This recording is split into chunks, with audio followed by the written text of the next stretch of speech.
Hello everyone, welcome back to our channel Sri Telugu channel world of women's. ఈరోజు వీడియోలో నేను మినపగారెలు ఎలా ప్రిపేర్ చేసుకోవాలో చూపిస్తానండి. మనం హోటల్ స్టైల్లో లాగే చాలా బాగా వస్తాయి అన్నమాట. ఇంట్లోనే మనం మినపప్పుని ఒక 6 గంటల నుంచి 8 గంటలు నానబెట్టుకోవాలండి. మీరు పొట్టుపప్పు అయితే ఓవర్ నైట్ నానబెట్టుకోండి. మాది పొట్టుపప్పు. నేను నైట్ నానబెట్టి మార్నింగ్ ఇది వేస్తున్నాము. నీట్గా వాష్ చేసుకున్న తర్వాత పొట్టు మొత్తం పోయే వరకు వాష్ చేసుకోవాలి. దాని తర్వాత అస్సలేమి వాటర్ లేకుండా మిక్సీ జార్లో యాడ్ చేసుకొని అప్పుడే సాల్ట్ కూడా యాడ్ చేసేసి ఫైన్ పేస్ట్ లాగా వేసుకోవాలి మిక్సీ. మీరు మిక్సీ వేసుకునేటప్పుడు మరీ ఎక్కువ వాటర్ యాడ్ చేయకండి. జస్ట్ అది బ్లెండ్ అవటానికి సరిపడా వేస్తే సరిపోతుంది. అది తిరుగుతుంది, గట్టిగా తిరగకుండా స్మూత్గా తిరగటానికి వేసుకుంటే సరిపోతుంది. మీకు అక్కడ నేను వేలుతో చూపించినట్టు బాల్ లాగా అయింది కదా, అలా ఉండాలన్నమాట. ఎప్పుడైనా మరీ థిక్గా కాకూడదు, మరీ లూజ్గా కాకూడదు.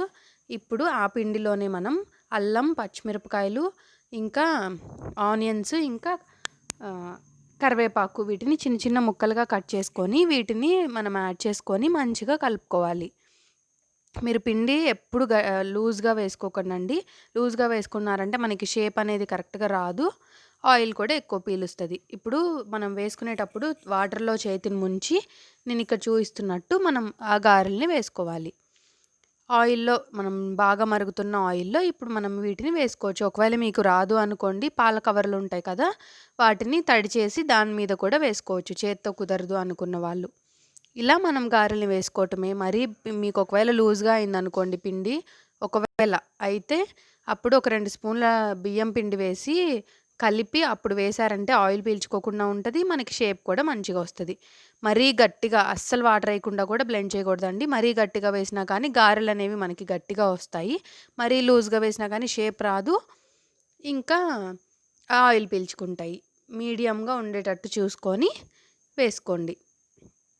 ఇప్పుడు 2 వైపులా తిప్పుకొని కాల్చుకున్నారంటే మనకి వేడివేడిగా గారెలు రెడీ అయిపోతాయి. మినపప్పు గారెలు చాలా సింపుల్ అండి. సేమ్ మనకి హోటల్ స్టైల్లో లాగే వస్తాయి. మీరు పిండి వేసుకునేటప్పుడు వేసుకునే విధానం మరీ లూజ్గా కాకుండా మరీ గట్టిగా కాకుండా వేసుకోండి.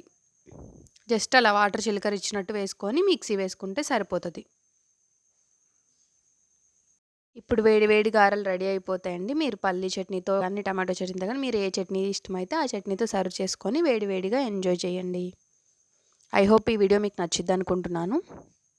మీరు పిండి కలుపుకునేటప్పుడే బేకింగ్ సోడా యాడ్ చేసుకోవాలనుకుంటే పావు టీ స్పూన్ యాడ్ చేసుకున్నారంటే మరింత క్రిస్పీగా వస్తాయండి. నేనైతే ఇక్కడ యాడ్ చేయలేదు. ఐ హోప్ ఈ వీడియో మీకు నచ్చిద్ది అనుకుంటున్నాను. నచ్చితే తప్పకుండా లైక్ చేసి మీ ఫ్రెండ్స్ అండ్ ఫ్యామిలీకి కూడా ఫార్వర్డ్ చేయండి. మన ఛానల్ని కొత్తగా చూస్తుంటే సబ్స్క్రైబ్ చేసుకోండి. Thanks for watching. See you in the next video.